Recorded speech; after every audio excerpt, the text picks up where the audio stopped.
another episode of A.to.T Bakers. This is a different kind of episode because it is a frosting video. Right, this is buttercream frosting. If you remember, if you watched our surprise cupcakes video, we promised you that we were going to make a separate icing video to show you our icing recipe. And we also have 4th of July cupcake recipe Yep. that we use this buttercream recipe for as well. So we'll link to both of the surprise cupcakes and our 4th of July cupcakes in the description below. And while you're there, make sure you hit the subscribe button, and there's like a little bell symbol. If you click that, it'll also notify you every time we upload a new baking video. So this is a really great recipe, and we use this frosting for a lot of things, and it's allergy friendly for sure. So go ahead, Adma, and tell them what we need today. So you're going to need powdered sugar. We have 2 just in case we need to open this one. 5 cups of powdered sugar. That's a lot. Aquafaba, which is the juice from beans. Right, so when I first heard about this, I thought that it was super gross and there was no way we were gonna use it. But then I was like, why not try it and see? And it actually really works. So it's the starchy liquid that comes in the can of beans, and we're just using it. These are great northern beans, but you could use any type of bean that you want. And it really helps to hold the icing recipe together. Makes it help to stiffen up a lot, and it's really important when you're not using regular dairy. And so we're using today the country crock plant butter, my mom's favorite brown butter. Yep, and this butter, it tastes really good, but the consistency is not quite the same as regular butter when it comes to icing. But that's all we got. So you really need the aquafaba to add to it. And then the last ingredient is vanilla. You'll use 2 teaspoons of vanilla. There's also sticks of butter right there, but that belongs to this. So the first thing that you're going to do is you're going to take your 2 sticks of butter and you're going to beat it very well in your mixing bowl with a mixer. We're not stopping to go on time lapse today. We're just going to do it. While I'm mixing this up, Adeline's going to start measuring 5 cups. 5 cups of this. Of powdered sugar. This is time unless we need to open it.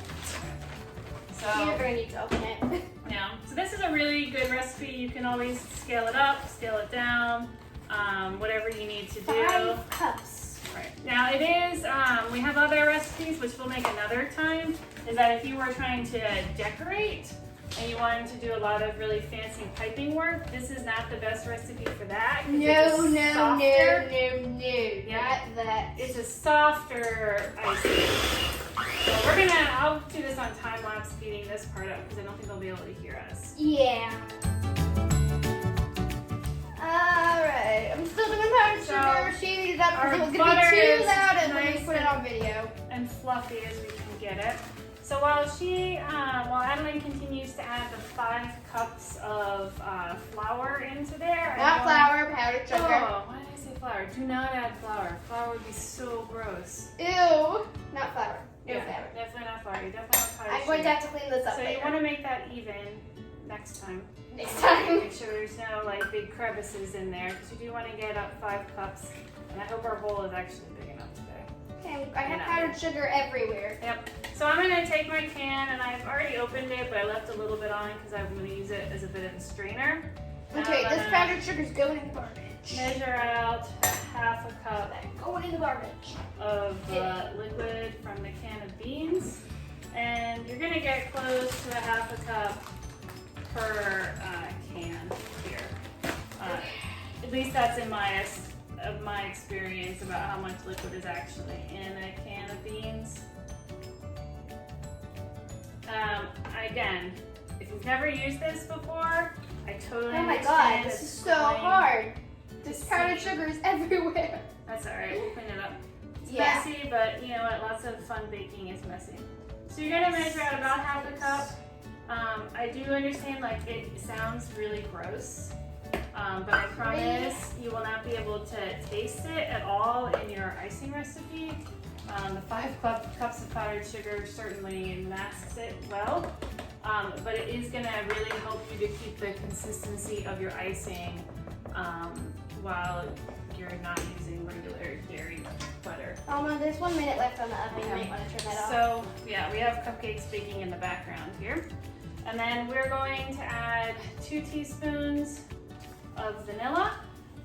And then we'll finish up our powdered sugar over there, and we'll mix it all together with the mixer. Okay, we're done with that icing. It looks beautiful.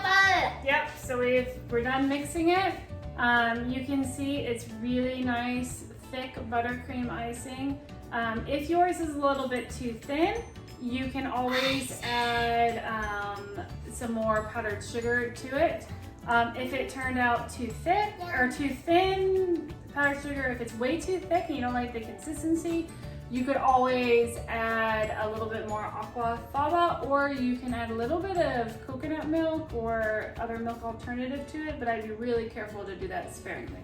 So it's super yummy. If you wanted to... I taste one of the things. And so if you're not ready to use it right away, I would stick it in the refrigerator to keep it firm. All right, Adeline. Okay, so please like and subscribe our video and leave a comment. Like and subscribe, hit that little bell. Tell us when we post any new videos. And if you need cupcake recipes to use this yummy icing with, then I will link to those in the comments below, or in the description below, and I'll also put in the ingredients. So thanks everybody.